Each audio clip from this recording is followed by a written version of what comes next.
ನಮಸ್ಕಾರ ಸ್ನೇಹಿತರೆ, 2026-27ನೇ ಸಾಲಿನ ಒಂದು ಟೆಕ್ಸ್ಟ್ ಬುಕ್ ಇಂಡೆಂಟ್ ಸಬ್ಮಿಟ್ ಮಾಡಬೇಕಾದ್ರೆ ಬರ್ತಕ್ಕಂತಹ ಸಮಸ್ಯೆಗಳು ಮತ್ತು ಅವುಗಳಿಗೆ ಪರಿಹಾರದ ಒಂದು ಫ್ರೀಕ್ವೆಂಟ್ಲಿ ಆಸ್ಕ್ಡ್ ಕ್ವಶನ್ಸ್ FAQಗಳಿಗೆ ಸಂಬಂಧಿಸಿದಂತೆ ಈಗ ನೋಡ್ತಾ ಹೋಗೋಣ.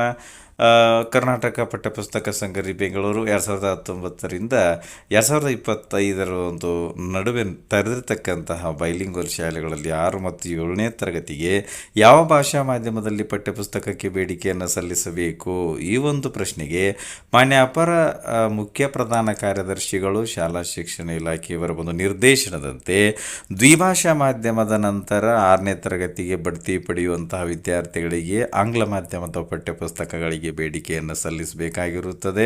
ರಾಜ್ಯದಲ್ಲಿ ಇಂತಹ 4134 ಶಾಲೆಗಳಲ್ಲಿ ಬೈಲಿಂಗ್ವಲ್ ಮಾಧ್ಯಮದ ತರಗತಿಗಳು ನಡೀತಾ ಇವೆ. ಇನ್ನು 1, 6, 8, 9ನೇ ತರಗತಿಗಳಿಗೆ ಬೇಡಿಕೆಯನ್ನು ಸಲ್ಲಿಸಬೇಕಾದ್ರೆ ವಾಸ್ತವ ದಾಖಲಾತಿಗಿಂತ ಹೆಚ್ಚುವರಿ ಬೇಡಿಕೆ ಸಲ್ಲಿಸುವುದು ಹೇಗೆ? ಸೊ ಇದಕ್ಕೆ ಉತ್ತರ 2026-27ನೇ ಸಾಲಿನಲ್ಲಿ ವಿದ್ಯಾರ್ಥಿಗಳ ವಾಸ್ತವ ಸಂಖ್ಯೆಗೆ ಮಾತ್ರ ಬೇಡಿಕೆ ಸಲ್ಲಿಸಲು ಮಿತಿ ನಿಗದಿಪಡಿಸಲಾಗಿದೆ.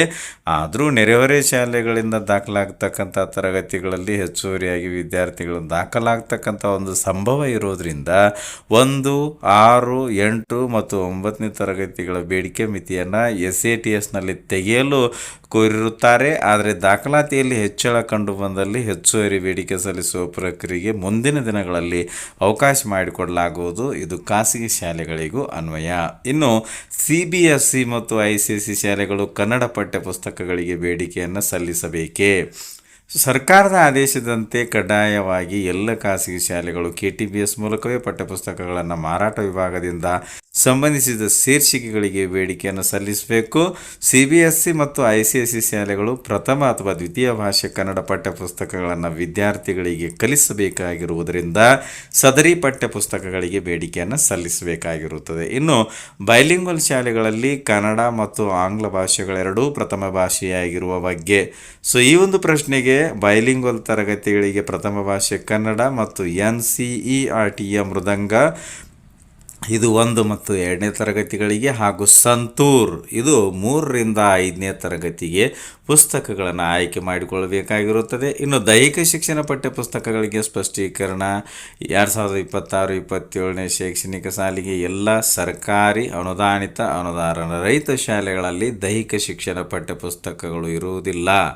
2026-27ನೇ ಶೈಕ್ಷಣಿಕ ಸಾಲಿನಲ್ಲಿ ಸೇರ್ಪಡೆ ಮಾಡಿರ್ತಕ್ಕಂಥ ಹೊಸ ಪಠ್ಯಪುಸ್ತಕಗಳ ಸ್ಪಷ್ಟೀಕರಣ ರಾಜ್ಯದ ಎಲ್ಲ ಸರ್ಕಾರಿ ಶಾಲೆಗಳಲ್ಲಿ ಕಲಿಯುತ್ತಿರುವ 1ರಿಂದ 10ನೇ ತರಗತಿ ವಿದ್ಯಾರ್ಥಿಗಳಿಗೆ ದೈಹಿಕ ಶಿಕ್ಷಣ ಪಠ್ಯವಸ್ತುವನ್ನು ಒಳಗೊಂಡ ಮೌಲ್ಯ ಶಿಕ್ಷಣ ಬೈಲಿಂಗ್ವಲ್ ಪಠ್ಯಪುಸ್ತಕವನ್ನು ಜಾರಿಗೆ ತರಲಾಗ್ತಾ ಇದೆ. ಇನ್ನು ಸರ್ಕಾರಿ ಶಾಲೆಗಳಲ್ಲಿ ಪ್ರಾರಂಭವಾಗಿರತಕ್ಕಂತಹ LKG UKG ತರಗತಿಗಳಿಗೆ ಬಾಲಚೇತನ ಚಟುವಟಿಕೆ ಪುಸ್ತಕಗಳನ್ನು ಪರಿಚಯಿಸಲಾಗ್ತಾ ಇದೆ.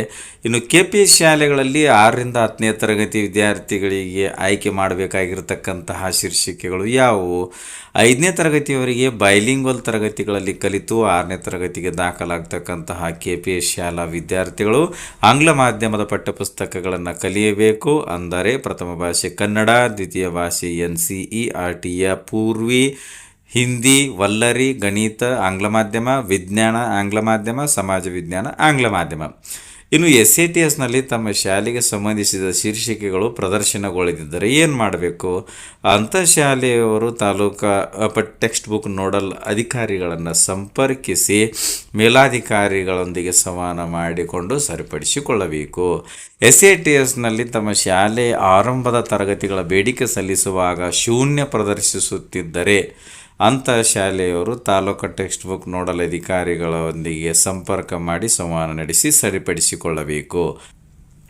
2025-26ನೇ ಸಾಲಿನಲ್ಲಿ ಯಾವುದಾದ್ರೂ ತರಗತಿಗಳಲ್ಲಿ ಶೂನ್ಯ ದಾಖಲಾತಿಯಾಗಿದ್ದರೆ ಪಠ್ಯಪುಸ್ತಕಗಳಿಗೆ ಬೇಡಿಕೆ ಸಲ್ಲಿಸಲು ಸಾಧ್ಯವಾಗದ ಬಗ್ಗೆ. ಶೂನ್ಯ ದಾಖಲಾತಿಯ ತರಗತಿಗಳಿಗೆ 2026-27ನೇ ಸಾಲಿಗೆ ಬೇಡಿಕೆಯನ್ನು ಸಲ್ಲಿಸಬೇಕಾದರೆ ಅವಕಾಶ ಇಲ್ಲ. ಶೂನ್ಯ ದಾಖಲಾತಿಯ ತರಗತಿಗಳಿಗೆ ದಾಖಲಾತಿಯಾದಲ್ಲಿ ಅಂತಹ ತರಗತಿಗಳಿಗೆ ಮುಂದಿನ ದಿನಗಳಲ್ಲಿ ಬೇಡಿಕೆ ಪಡೆದು ಪಠ್ಯಪುಸ್ತಕಗಳನ್ನು ವಿತರಿಸಲಾಗುವುದು. ಇನ್ನು 1ರಿಂದ 7ನೇ ತರಗತಿಯವರೆಗೆ KPS ಶಾಲೆಗಳಲ್ಲಿ ಆಂಗ್ಲ ಮಾಧ್ಯಮ ಓದಿರುವಂಥ ವಿದ್ಯಾರ್ಥಿಗಳು 8ನೇ ತರಗತಿಗೆ ಆಂಗ್ಲ ಮಾಧ್ಯಮಕ್ಕೆ ಬೇಡಿಕೆಯನ್ನು ಸಲ್ಲಿಸಲು ಸಾಧ್ಯವಾಗುತ್ತಿಲ್ಲ. ಇದಕ್ಕೆ ಸಂಬಂಧಿಸಿದಂತೆ DDPI ಅವರು ಕೂಡಲೇ ಆಯುಕ್ತರ ಪ್ರೌಢ ಶಿಕ್ಷಣ ನಿರ್ದೇಶಕರಿಗೆ ಮಾಹಿತಿಯನ್ನು ಸಲ್ಲಿಸಿ ಅನುಮೋದನೆಯನ್ನು ಪಡೆಯಬೇಕಾಗಿರುತ್ತದೆ. ಇನ್ನು ಬೈಲಿಂಗ್ವಲ್ ಮಾಧ್ಯಮದಲ್ಲಿ ಕಲಿತು 6 ಮತ್ತು 7ನೇ ತರಗತಿಗೆ ಆಂಗ್ಲ ಮಾಧ್ಯಮದ ನಂತರ 8ನೇ ತರಗತಿಗೆ ಪ್ರವೇಶವಾಗ್ತಕ್ಕಂತಹ ವಿದ್ಯಾರ್ಥಿಗಳಿಗೆ ಯಾವ ಶೀರ್ಷಿಕೆಗಳನ್ನು ನಮೂದಿಸಬೇಕು? 5ನೇ ತರಗತಿವರೆಗೆ ಬೈಲಿಂಗ್ವಲ್ ತರಗತಿಗಳಲ್ಲಿ ಕಲಿತು 6ನೇ ತರಗತಿಗೆ ದಾಖಲಾಗ್ತಕ್ಕಂತಹ ಒಂದು ಬೈಲಿಂಗ್ವಲ್ ಮಾಧ್ಯಮದ ವಿದ್ಯಾರ್ಥಿಗಳು ಆಂಗ್ಲ ಮಾಧ್ಯಮದ ಪಠ್ಯಪುಸ್ತಕಗಳನ್ನು ಕಲಿಯಬೇಕು. ಅಂದರೆ ಪ್ರಥಮ ಭಾಷೆ ಕನ್ನಡ, ಆಂಗ್ಲ ಭಾಷೆ NCERT ಪೂರ್ವಿ, ಹಿಂದಿ ವಲ್ಲರಿ, ಗಣಿತ ಆಂಗ್ಲ ಮಾಧ್ಯಮ, ವಿಜ್ಞಾನ ಆಂಗ್ಲ ಮಾಧ್ಯಮ ಮತ್ತು ಸಮಾಜ ವಿಜ್ಞಾನ ಆಂಗ್ಲ ಮಾಧ್ಯಮ. ಹೊಸದಾಗಿ 2026-27ನೇ ಸಾಲಿಗೆ ಪ್ರಾರಂಭಿಸಿರ್ತಕ್ಕಂತಹ ಉನ್ನತೀಕರಿಸಿದ ತರಗತಿಗಳಿಗೆ ಹಾಗೂ ಖಾಸಗಿ ಶಾಲೆಗಳಲ್ಲಿ ಹೊಸ ತರಗತಿಗಳಿಗೆ ಅನುಮತಿಗಾಗಿ ಅರ್ಜಿ ಸಲ್ಲಿಸುವ ಶಾಲೆಗಳು ಹೊಸ ತರಗತಿಗಳಿಗೆ ಹೇಗೆ ಪಠ್ಯಪುಸ್ತಕಗಳಿಗೆ ಬೇಡಿಕೆಯನ್ನು ಸಲ್ಲಿಸಬೇಕು? 2026-27ನೇ ಶೈಕ್ಷಣಿಕ ಸಾಲಿಗೆ ಹೊಸದಾಗಿ ಪ್ರಾರಂಭವಾಗಲು ಅನುಮತಿ ಸಿಕ್ಕಿರುವಂತಹ ತರಗತಿಗಳಿಗೆ ಬೇಡಿಕೆ ಸಲ್ಲಿಸಲು ಅಧಿಕೃತ ಅನುಮತಿ ಪತ್ರದೊಂದಿಗೆ ಸಂಬಂಧಿಸಿದ ಉಪನಿರ್ದೇಶಕರ ಒಂದು ಮನವಿ ಪತ್ರದೊಂದಿಗೆ KTBSಗೆ ಪತ್ರ ವ್ಯವಹಾರ ಮಾಡಿ ಅಂತಹ ತರಗತಿಗಳಿಗೆ ಬೇಡಿಕೆ ಸಲ್ಲಿಸಲು ಅವಕಾಶವನ್ನು ಮಾಡಿಕೊಡಲಾಗುತ್ತದೆ. ಇನ್ನು ಬೈಲಿಂಗ್ವಲ್ ಮಾಧ್ಯಮದ ತರಗತಿಗಳಿಗೆ ಅನುಮತಿ ಸಿಕ್ಕಿಯೂ SATSನಲ್ಲಿ ಸಂಬಂಧಿಸಿದ ಶೀರ್ಷಿಕೆಗಳು ಪ್ರದರ್ಶಿತಗೊಳ್ಳದಿದ್ದರೆ ಅವರು ಸಂಬಂಧಿಸಿದ ದಾಖಲೆಗಳೊಂದಿಗೆ KTBS ನೋಡಲ್ ಅಧಿಕಾರಿಗಳನ್ನು ಸಂಪರ್ಕಿಸಿ ಸರಿ ಮಾಡಿಕೊಳ್ಳಬಹುದಾಗಿರುತ್ತದೆ. ಇದಿಷ್ಟು 2026-27ನೇ ಶೈಕ್ಷಣಿಕ ವರ್ಷಕ್ಕೆ ನಾವು SATS ತಂತ್ರಾಂಶದಲ್ಲಿ ಟೆಕ್ಸ್ಟ್ ಬುಕ್ ಇಂಡೆಂಟನ್ನು ಸಬ್ಮಿಟ್ ಮಾಡ್ತಿರ್ಬೇಕಾದ್ರೆ ಬರ್ತಕ್ಕಂತಹ ಒಂದು ಸಮಸ್ಯೆಗಳು ಮತ್ತು ಅವುಗಳಿಗೆ ಸಂಬಂಧಿಸಿದಂತಹ ಪರಿಹಾರದ ಕುರಿತಾಗಿ ಇಲ್ಲಿವರೆಗೂ ನೋಡಿದೆವು. ವಿಡಿಯೋ ಇಷ್ಟ ಆದರೆ ಲೈಕ್ ಮಾಡಿ, ಉಪಯುಕ್ತ ಅನಿಸಿದರೆ ಶೇರ್ ಮಾಡಿ. ಈ ರೀತಿ ವಿಡಿಯೋಗಳಿಗಾಗಿ ಚಾನಲ್ಗೆ ಸಬ್ಸ್ಕ್ರೈಬ್ ಆಗಿ, ಬೆಲ್ ಬಟನ್ ಪ್ರೆಸ್ ಮಾಡಿ, ನೋಟಿಫಿಕೇಷನಲ್ಲಿ ಆಲ್ ಸೆಲೆಕ್ಟ್ ಮಾಡಿಕೊಳ್ಳಿ. ನಾವು ಮಾಡೋ ವಿಡಿಯೋಗಳ ಅಪ್ಡೇಟ್ಸ್ ಪಡಿತಾ ಇರಿ. Thanks for watching. ಧನ್ಯವಾದಗಳು. ವಂದೇ ಮಾತರಂ.